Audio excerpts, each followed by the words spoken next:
Well, Chris Williamson had a recent podcast with psychologist Dr. Corey Clark talking about 5 forbidden topics that psychology won't discuss. I'll put a link to it in the show notes here.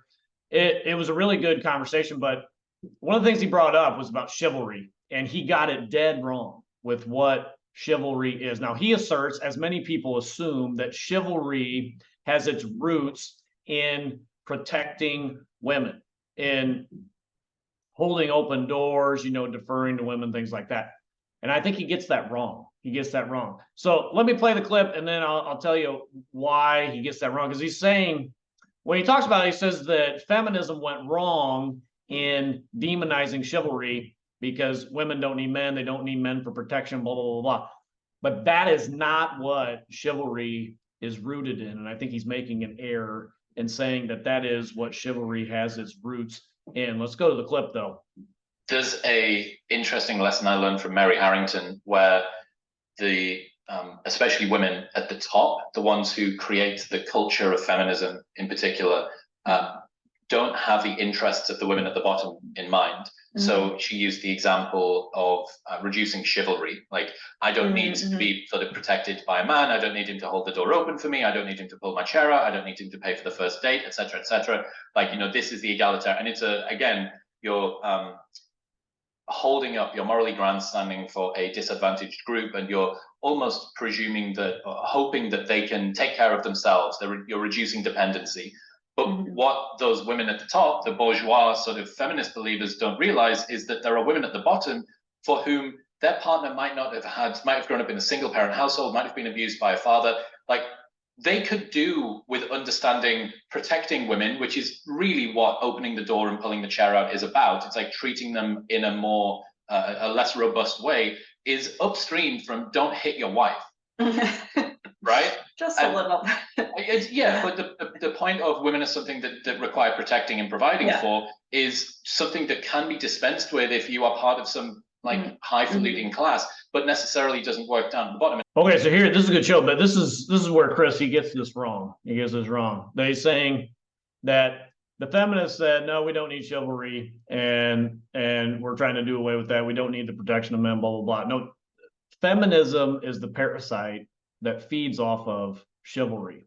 And here's feminism has to have chivalry, or else it just falls apart fairly quickly. Even, I think I've talked about this, Pastor Dalrock even talks about how chivalry keeps feminism in its place because feminism needs men to come and solve all their problems. They say, oh, we don't need no man, blah, blah, blah, until something goes wrong, then we need men to come and solve our problems here. And that's what chivalry does, because chivalry, you have the white knight coming to the aid of milady. Now, the reason that feminism has to have chivalry is because chivalry started off originally in the Middle Ages as a code between knights. And usually it was based on fair play between knights who would fight each other, right? That there would be fair play between each other, that we wouldn't take advantage of each other if you were wounded or whatever. In chivalry, I would give you a fair chance and a fair fight against me. That's where it started off. Then it quickly morphed to something linked with courtly love, romantic love, where the knight would try to win milady's heart and defer to her in whatever way he could. Now, I've done numerous shows on this, about this topic of the knight lowering himself and even humiliating himself to try to win milady's heart. And almost always the lady was a lady of the court who was married to, a king or a noble. And the knight would come in an adulterous way and try to win the heart of milady in a romantic way, even though she was already married. So the reason why feminism has to have chivalry is because chivalry puts women on a pedestal. It puts women above men. It makes women the superiors of the men, because they are going to reward the knight for coming and helping out in whatever way, shape, or form that comes in. Only, and this is what C.S. Lewis wrote, only a superior can reward someone. And so it puts women in the place of the superiors. Now think about that. Why would you open a door and defer to a woman? It's not necessarily because they're weaker. In chivalry, it really is because they are the superior. Why would a man in a chivalrous way get on one knee and present the ring to the lady when they get married to propose? Why would he do that? Because, and that you get on one knee and you almost bow because you see her as the superior.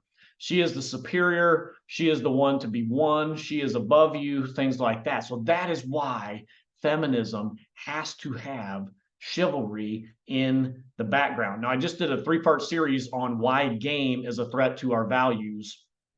And that is the values of chivalry, and then the value for men, chivalry, and then the value of women being strong and independent.